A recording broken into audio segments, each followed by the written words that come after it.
Hello everyone, how are you doing? This is MD Tech here with another quick tutorial. In today's video, I'm going to show you guys how to hopefully resolve the issue where you're getting an error alert saying that the user profile service failed to log on. So if you're trying to access or log onto a Windows 7 computer and you're trying to access it using a temporary profile, you'll receive that error message. So there could be different issues causing it, but in this tutorial, we're not so much concerned with the cause, more so the solution. So we're going to jump into it. We want to first access the advanced boot options for Windows 7. So if you're able to normally boot into the Windows 7 operating system, I'd recommend just performing a normal restart and then tap the F8 key repeatedly while the computer restarts to launch the advanced boot options. Alternatively, if you do a hard power off, so if you just turn the power off like just by pushing the power button in until the computer goes black, that's a workaround for that as well, and you'll get to this Windows error recovery screen because the option that we want to pursue will be the same for both, and that would be to go to safe mode with networking. So using the arrow keys on your keyboard, you want to navigate over until you highlighted the safe mode with networking option, and then you want to hit enter on your keyboard to select that option.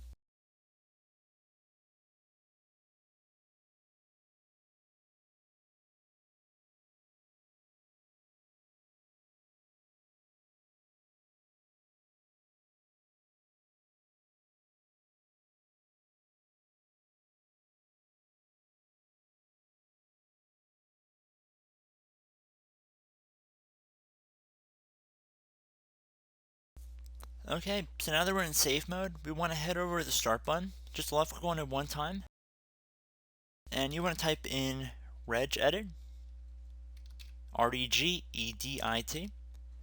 Best match should say regedit, right click on it, and then left click on run as administrator. So now in the registry editor, you want to expand the HKey local machine folder. So just left click on the little plus sign next to it on the left. Now that you've done that, you want to go and do the same thing for the software folder right underneath. Or I shouldn't say right underneath, it should be in this folder path. So click on software there. I'm going to expand the side here a little bit better. You want to find the Microsoft folder and plus sign next to that one as well. I'm going to expand the view a little bit more so I can see where we're going here. And now that you've done that, you want to look for something that says Windows NT. So it should be near the bottom here. And then do the plus sign next to that, and then should be a plus sign next to current version. Do that one as well. And now you want to go down until you get to profile list, and you want to expand that one as well. So now expand the profile list. Now there should be two profiles listed in here. There should be a .bak, which is a backup profile, and then the other one. They should both have the same number, otherwise besides the .bak they should look the same. We want to basically swap these two. So in order to do that, you want to just right click on the one that does not have .bak on it, left click on rename, and then just type .ba. And now for the other one, you just want to remove the .bak and just make it normal. Just remove the .bak at the end, get rid of the extension name. And now you want to go back to the one that we called BAK. Now you want to rename the one that was originally BAK. You just want to get rid of the .ba at the end. And now the one that was originally .bak should just be the normal one. It should not have .bak at the end. So basically you just want to rename the other one something temporarily until you can make the BAK one the normal one. And now on the right side here, you want to double click on ref count. Underneath value data, you want to set that to 0. So just using your number key on your keyboard, set that value data to 0. Click on OK. And now you want to go to where it says state. So double click on state here. For value data, you want to set that one to 0 as well. And then click on OK. Once you've done that, I'd recommend closing out of here. Restart your computer. And you should be able to boot Windows normally, and you should not have that user profile error anymore. So we're going to let this just go for a second here.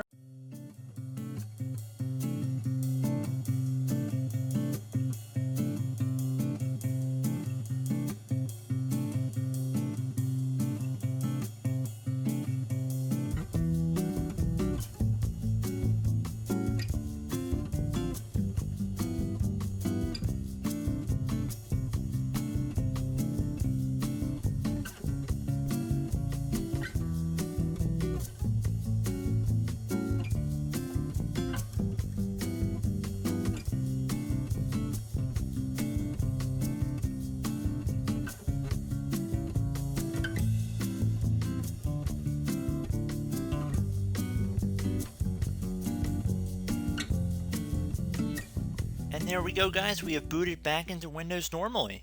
So I do hope this brief video was able to help you guys out, resolve this user profile error. And as always, thank you for watching, and I look forward to catching you all in the next tutorial. Goodbye.